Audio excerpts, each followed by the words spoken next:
काल हूं, शाश्वत, अविनाशी, त्रिकालदर्शी। रावण के अत्याचार से तीनों लोकों में त्राही त्राही मच जाती है। ऋषि, महर्षियों और निर्दोष प्राणियों के संकट को लेकर देवताओं की चिंता बढ़ती जाती है।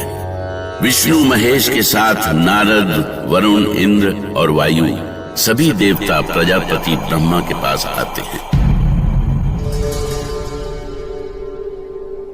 रक्षा करे चतुरानन, रक्षा करे परमपिता।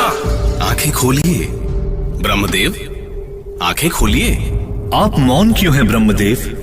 क्या त्रिभुवन की कोई चिंता नहीं है आपको? क्या रावण के हाथों सृष्टि का अंत हो जाएगा? लंकापति रावण के अत्याचार से तीनों लोक संकट में हैं।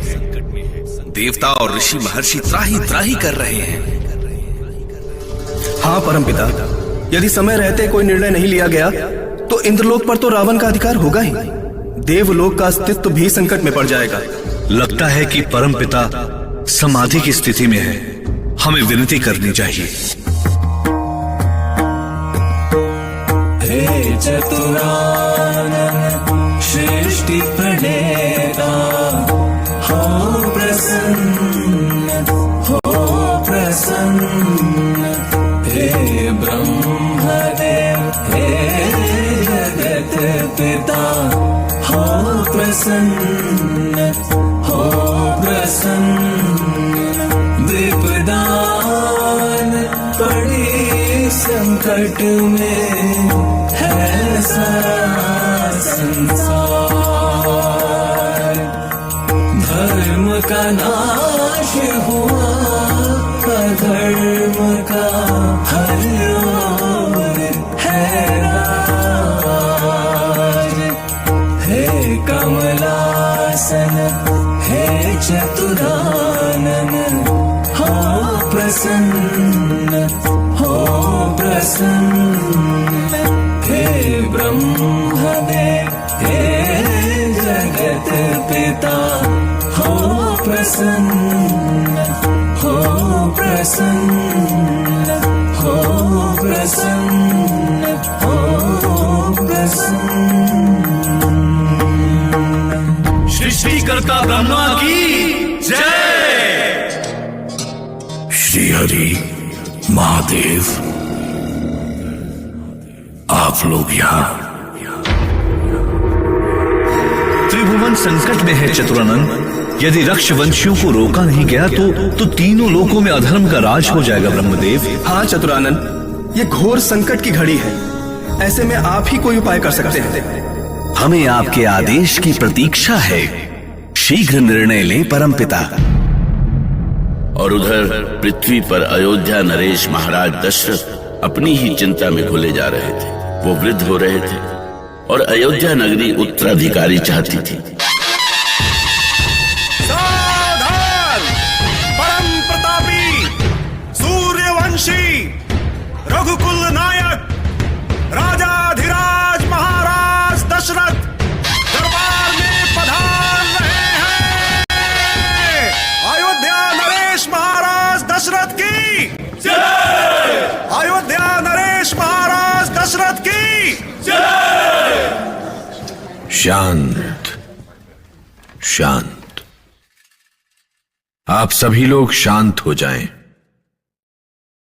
हमने ये सभा अयोध्या वासियों की कुशलता जानने के लिए बुलाई थी, किंतु किन्हीं कारणों से हम आज की ये सभा नहीं कर पाएंगे। हमें क्षमा करें। महामंत्री सुमंत, ये क्या हो गया महाराज को? ऐसे सभा से उठकर क्यों चले गए? मुझे भी आश्चर्य हो रहा है। महाराज ने पहले ऐसा कभी नहीं किया। हाँ, महाराज कई दिनों से चिंतित भी लग रहे थे। उनको ऐसा चिंतित मैंने पहली बार देखा है। किंतु अचानक वो गए कहाँ? अवश्य गुरु वशिष्ठ के पास गए होंगे। सुमंत ने सही कहा था। महाराज दशरथ गहन चिंता में डूबे हुए सीधे गुरु वशिष्ठ के पास पहुंचे। पर महाराज दशरथ क्या सोच रहे थे? क्या उन्हें उनके साथ ही रघुकुल का दीपक बुझ जाने का भय नहीं था?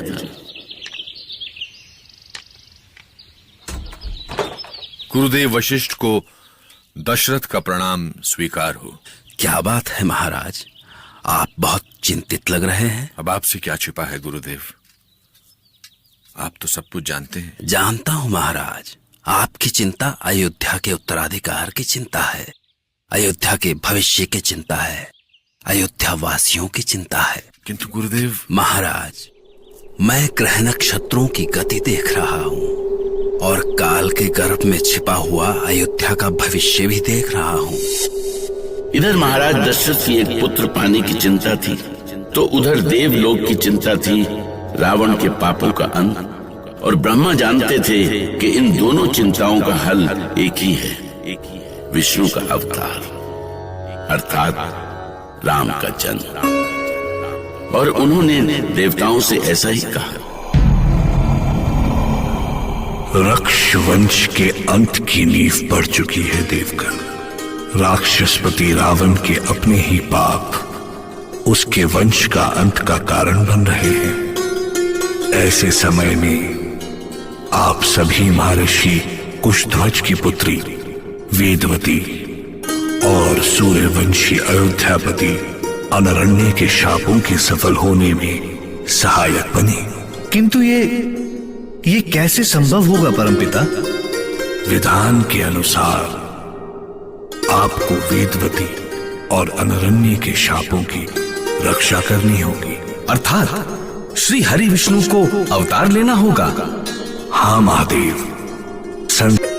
आज भी श्री हरि ही हमारे सहायक होंगे। हमारे विधान के अनुसार श्री हरि को मनुष्य रूप में धरती पर जन्म लेना होगा। श्री हरि, अब आप क्या सोचने लगे?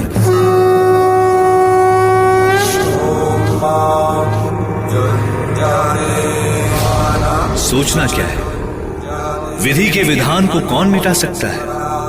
परमपिता ने मुझे धरती पर अवतार लेने को कहा है, तो मैं विष्णु सृष्टि को राक्षसों, असुरों और दैत्यों से मुक्त करते हुए रावण के पापों का अंत करने का वचन देता हूं। श्री हरि विष्णु की जय। शांत, आप सभी शांत हो जाएं।